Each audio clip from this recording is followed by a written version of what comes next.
Voici une séquence qui va vous présenter comment insérer des images et les gérer lorsque vous les importez dans votre document. Alors pour insérer une image, généralement on se place dans le paragraphe désigné, hein, vous cliquez n'importe où, et dans l'onglet Insertion, vous choisissez l'option Images.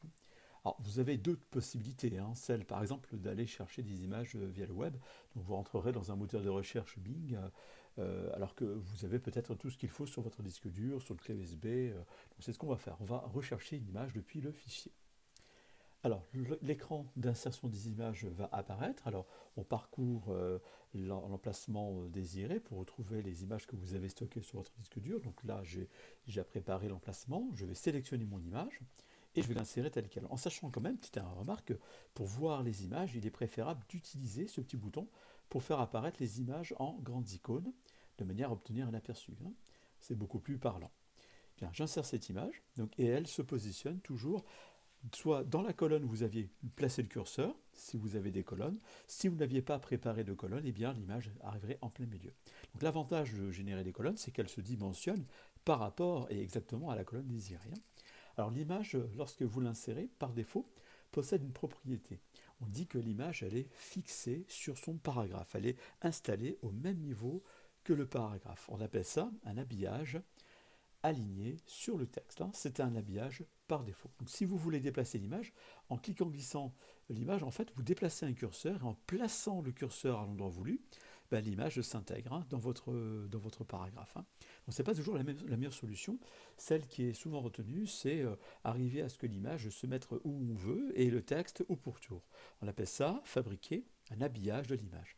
Alors l'habillage, il y a différentes variantes. Par exemple, si je propose un habillage carré, eh bien, donc, en cliquant, glissant l'image dans mon document, on s'aperçoit que l'image se positionne et le texte vient épouser la silhouette du rectangle qui encombre l'image.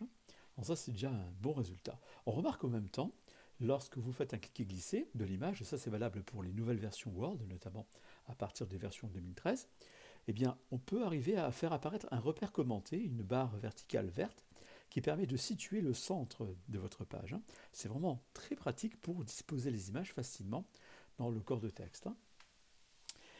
Bien, si vous souhaitez agrandir votre image, bon, bah, c'est très simple, hein, il suffit d'utiliser les côtés. Alors de préférence, on prendra les coins, hein, parce que si on utilise les côtés, on risque de déformer l'image, hein.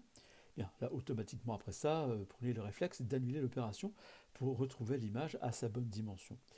Si vous voulez agrandir de manière proportionnelle, vous allez plutôt vous placer dans les coins. Vous avez quatre possibilités, et en cliquant, en glissant, vous obtenez la dimension voulue, hein. Puis après, vous pouvez la redimensionner, la redéposer où vous le voulez, hein. Bien.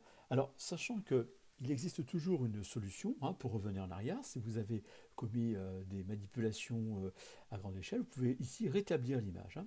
Rétablir l'image en termes d'effets artistiques, couleurs, correction, ou tout simplement au niveau de la taille de l'image, rétablir la taille de l'image, hein. Ça existe dans le menu déroulant.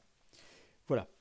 Alors ça, c'est la taille que l'image avait au départ, hein, finalement. Lorsque je l'ai intégrée, elle s'est placée dans une colonne et elle s'est parfaitement bien ajustée par rapport à la largeur de la colonne. En revanche, si je vous demande à rétablir la taille de l'image, eh bien elle reprend sa dimension qu'elle avait initialement au moment où je l'avais importée, hein. Alors, je peux également changer la dimension en largeur. Par exemple, ici, je peux mettre la valeur à 11 cm. Je fais entrer. Et en fonction de la dimension demandée en largeur, eh bien Word recalcule automatiquement la hauteur, et vice-versa. Si je demande une hauteur à allons, 4 cm, eh bien automatiquement Word redimensionne la largeur, hein. Bien. Si vous souhaitez, par exemple, mettre en place l'image correctement contre le bord droit, donc il suffit simplement de la déplacer et attendre les repères commentés, aussi bien à gauche qu'à droite, ou bien vous pouvez utiliser les quatre flèches directionnelle de votre clavier pour arriver à déplacer l'image vraiment de manière plus précise. Donc là, je l'ai refixé contre le bord droit de mon paragraphe, hein. À partir de l'habillage, si vous souhaitez que votre texte vienne épouser la silhouette de l'image, là ce n'est pas possible, hein, car l'habillage que vous avez demandé, vous le retrouvez ici, ou à partir de ce bouton. Cet habillage est un habillage appelé carré. Si je choisis l'habillage rapproché, normalement, voilà, Word est capable d'effacer les contours si l'image possède de la transparence, et ainsi, si j'agrandis un petit peu l'image, je vais obtenir cet effet avec le texte qui vient se mettre au pourtour de l'image. Donc ça donne un bel effet quand même. Voilà. Dans une prochaine séquence, on verra encore quelques propriétés supplémentaires sur le format de l'image.